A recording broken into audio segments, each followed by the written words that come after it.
이번 시간에는 우리 고급 탭에 대해서 같이 한번 살펴보도록 하겠습니다. 자, 고급 탭에 보게 되면 여러 가지 이제 항목들이 있어요. 그 항목별로 우리가 좀 나눠서 좀 보자고요. 자, 엑셀을 통해서 직접 한번 보도록 하겠습니다. 자, 지금처럼 이렇게 엑셀이 있을 때 지금 엑셀 옵션에 우리 고급이라는 탭에 보게 되면 여러 가지 항목들이 있어요. 여기 보면 이제 편집 옵션이라고 있고 그 밑으로 내려가게 되면 이제 잘라내기, 복사, 붙여넣기라는 항목도 있고요. 이미지 크기 및 품질이라는 요 항목도 있고 인쇄도 있고 차트도 있고 여러 가지가 있어요. 자, 이런 것들 이제 하나하나 따로따로 좀 보자고요. 자, 맨 위에 이제 편집 옵션이라는 요 항목이 있습니다. 여기서 이제 첫 번째 거 보게 되면 우리가 엔터키를 눌렀을 때 어느 셀로 이제 이동되게 할 건지 그거 이제 선택하는 거예요. 그 바로 밑에 보면 이제 방향하고 아래쪽으로 돼 있죠. 그래서 우리가 지금 아래쪽으로 돼 있기 때문에 우리가 키보드에서 엔터를 누르게 되면 아래쪽으로 이렇게 셀 포인터가 이동이 되는 겁니다. 만약에 여기 고급에서 만약에 이거를 내가 오른쪽으로 그렇게 설정해 놓고 확인 버튼 눌렀어요. 누르고 나서 이제 내가 엔터를 누르게 되면 이제 오른쪽으로 셀 포인터가 이동이 됩니다. 해서 여기서 이제 우리가 엔터를 눌렀을 때 어느 쪽으로 이제 이동되게 할 건지 그거를 우리가 여기서 선택해 줄 수 있다. 그렇게 이제 기억하시면 되고요. 그 다음에 이제 그 바로 밑에 보게 되면 이제 소수점 자동 삽입하고 있죠. 소수점을 우리가 엑셀에서 자동으로 삽입되게 만들래 안 만들래 그런 거 이제 지정할 수 있고요. 소수점 위치도 몇 번째 자리까지 그렇게 할 건지 우리가 얘도 지정해 줄 수 있습니다. 자, 이게 무슨 말인지 좀 보자고요.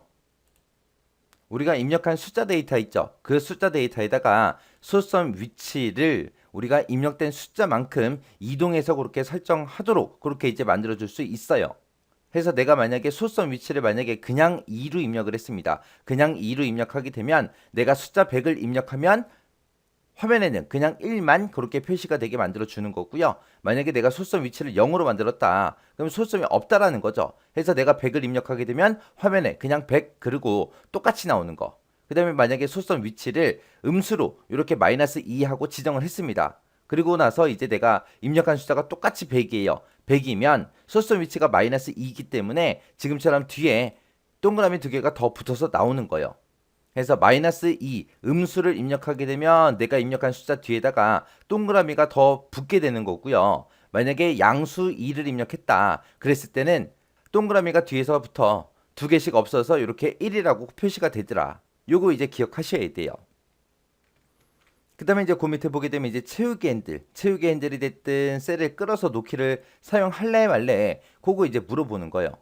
여기서 이제 체크를 하거나 해제를 할 수 있겠죠. 여기서 이제 마우스 끌기로 우리가 데이터를 이동을 시키거나 복사 같은 것들을 이제 할 수 있게 우리가 체크해 주는 거고요. 그 밑에 보게 되면 이제 셀에서 직접 편집 허용이라고 있죠. 얘가 뭘 얘기하냐? 우리가 지금처럼 이렇게 엑셀 데이터가 있을 때 우리가 만약에 175하고 여기 써져 있는데 이걸 내가 수정하고 싶다라고 했을 때 이 엑셀에서 이 셀 포인터에다 마우스 갖다 놓고 더블 클릭하게 되면 지금처럼 우리가 이 내용을 우리가 수정할 수 있게끔 그렇게 할 수 있다고요. 그래서 셀에서 직접 우리가 편집을 허용할 건지 말 건지 그거 이제 체크하는 거고요. 그 다음에 이제 그 밑에 보게 되면 셀 내용을 자동 완성 이거를 이제 쓸래 말래 그거 이제 체크해 주는 거예요. 여기서 이제 자동 완성이라는 거는 셀에 들어있는 그 내용을 자동으로 완성시킬래 안 시킬래 그거 이제 얘기하는 거예요. 예를 들어서 지금처럼 이렇게 사람들의 이름이 써져 있을 때 제가 요 밑에다가 만약에 박정호를 한 명 더 입력할 거예요. 그때 이제 우리가 여기다가 이제 박정까지 그렇게 썼을 때 박정호하고 이렇게 자동 완성 되게 할 거냐 말 거냐 그거 이제 얘기하는 거예요. 그 다음에 그 밑에 보게 되면 인텔리 마우스로 화면 확대 축소를 할래 말래 요거 이제 선택하는 거예요. 얘가 뭘 얘기하냐면은 우리가 엑셀 이 화면에서 우리가 원래는 컨트롤 키를 누르고 나서 마우스 휠을 움직이게 되면 화면을 확대하거나 화면을 축소하거나 그렇게 이제 할 수 있어요. 근데 지금 여기다가 만약에 내가 체크를 해 놓게 되면 우리가 컨트롤을 안 누르고 그냥 마우스 휠을 움직였을 때 확대 축소를 되게 해달라. 그렇게 이제 체크하는 거예요. 체크를 만약에 하게 되면 키보드에서 컨트롤 키를 누르고 우리가 마우스 휠을 돌리게 되면 화면이 이제 확대 축소 되는 거고 내가 이거를 체크해 놓고 여기서 이제 확인 버튼 눌러서 빠져나가게 되면 우리가 컨트롤 키를 누르지 않고 그냥 마우스 휠만 돌렸을 때 우리가 화면 축소 확대가 되도록 그렇게 이제 설정해 주는 거예요.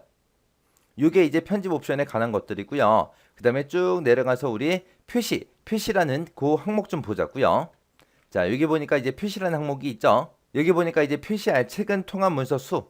최근에 내가 사용한 그 통합 문서 있죠. 그걸 이제 몇 개까지 표시해 줄래. 그거 이제 문서의 수를 우리가 지정할 수 있는 거고. 그 다음에 이제 그 밑에 보면은 수식 입력줄 표시하고 있죠. 얘는 말 그대로 화면에 수식 입력줄을 표시할래 말래 그거 이제 지정해 주는 거고요. 그 밑에 보면 이제 함수 화면 설명 표시하고 되어 있죠.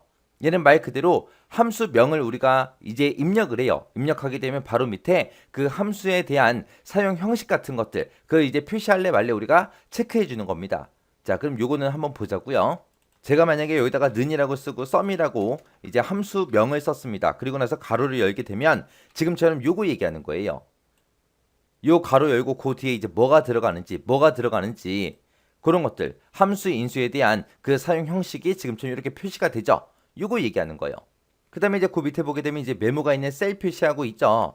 우리가 실제로 이제 엑셀을 사용하다 보면 이제 메모 기능을 우리가 쓸 때가 있는데 그때 내가 메모를 집어넣었어요. 그때 이제 그 메모를 기본적으로 어떻게 표시할래? 그거 이제 선택하는 거예요. 여기 보니까 첫 번째 거 보니까 메모와 표시 모두 다 표시 안함이라고 되어 있죠. 얘를 선택하게 되면 말 그대로 메모가 삽입된 그 셀에 아무것도 표시를 안 해줘요. 그 다음에 이제 그 두 번째 거 보니까 표식만 표시하겠다. 그리고 이제 메모 내용은 마우스가 위치하면 그 메모를 표시해 주겠다. 그거 이제 선택하는 거. 얘가 이제 기본값이에요. 그래서 우리가 메모를 집어넣게 되면 오른쪽 끝에 이게 이제 빨간색 삼각형 점이 생기죠. 그리고 우리가 마우스를 이 셀 포인터 위치에다가 갖다 놓게 되면 이제 그때 이제 내용이 같이 표시가 되는 거죠. 그 다음에 이제 그 밑에 거는 메모와 표식하고 얘 있죠. 얘는 이제 메모를 항상 화면에 표시하고 그 해당 셀의 오른쪽 상단에 빨간색 삼각형 점도 같이 표시해 주는 거. 그거 보고 얘기하는 거예요. 그래서 요 표시라는 요 항목에서는 요 메모 있죠. 메모에 대해서 이제 시험 문제가 나온 적이 있습니다. 그래서 얘 세 가지밖에 없어요. 세 가지만 있으니까 요것도 잘 읽어보고 이해하시면 됩니다. 그 다음에 이제 그 밑으로 내려가게 되면 우리 이 워크시트 표시 옵션하고 되어 있어요. 자, 여기 첫 번째 거 보니까 행 및 열 머리글 표시하고 되어 있죠. 얘는 말 그대로 행하고 열에 머리글을 표시할래 말래 그거 이제 지정해 주는 거고요. 그 다음에 그 밑에 거 보니까 계산 결과 대신 수식을 셀에다가 표시해 주세요 라고 되어 있어요. 얘는 말 그대로 우리가 여기다가 만약에 합계를 내가 구해요. 구하게 되면 이제 식을 쓰겠죠. 그때 식을 써놓고 엔터를 빵 치게 되면 여기에는 이제 우리 결과값 이것들의 합이 계산이 돼서 이제 결과값이 표시가 될 거고 수식 입력줄에는 여기다가 이제 입력한 그 수식이 표시가 되겠죠. 근데 지금 셀에서 결과 대신에 뭘 표시해달라? 수식을 표시해달라. 그거 이제 체크해 주는 거예요. 그 다음에 이제 그 밑에 보게 되면 이제 페이지 나누기 표시하고 있죠. 얘는 페이지를 우리가 나누기를 했을 때 그 페이지 나누기 선을 표시할래 말래 우리가 지정해 주는 거고요.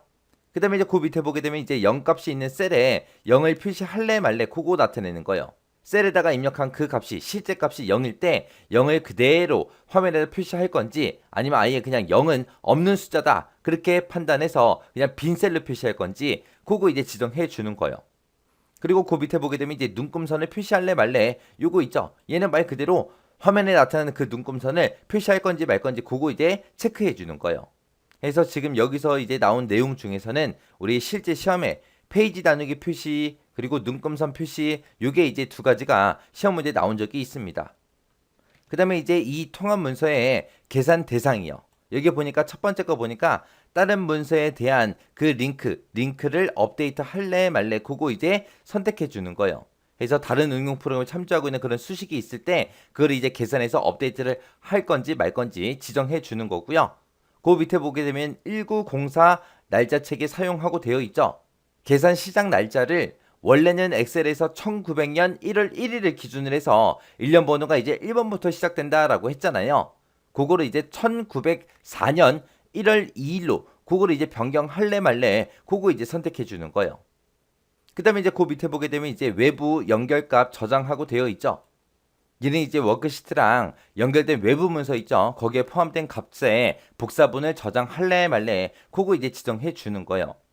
그래서 지금 이 내용에서는 우리 실제 시험에 나왔던 게 다른 문서에 대한 링크 업데이트 요거에 대해서 시험 문제에 출제된 적이 있어요. 자, 이렇게 해서 이제 우리 엑셀 옵션의 고급이라는 이 탭에 대해서 살펴봤는데 이 중에서 여러 개 탭을 했지만 이 중에서 여러분들이 꼭 기억하셔야 되는 거는 이 고급이라는 탭이요. 고급이라는 탭은 꼭 정확하게 여러분들이 숙지하고 지나가시기 바랍니다.